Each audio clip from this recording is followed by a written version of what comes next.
Welcome to the Slop Farm. Enjoy the video. You're ready to begin. Sign into Blogger with your Google credentials and create a new blog now. Choose a clear blog name and a short URL so readers find you easily. Once done, pick a responsive template focused on readability and mobile performance. Templates affect layout and load speed.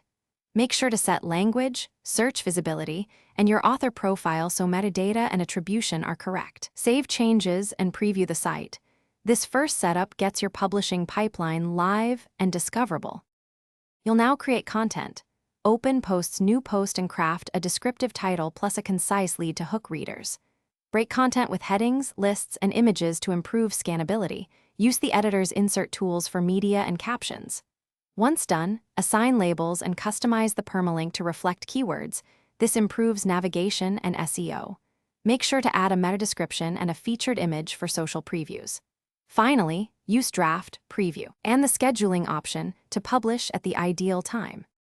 Finish by customizing your theme.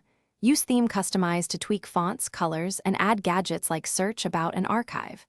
Connect Google Analytics and Search Console to track traffic and enable monetization when you meet platform rules. Once configured, preview and test on mobile and desktop. Make sure links, images, and widgets behave. If something breaks, clear your browser cache, verify custom domain DNS records, and undo recent theme edits. Those steps resolve most common problems and get you back to publishing quickly. Thanks for watching. Consider subscribing if we helped you today.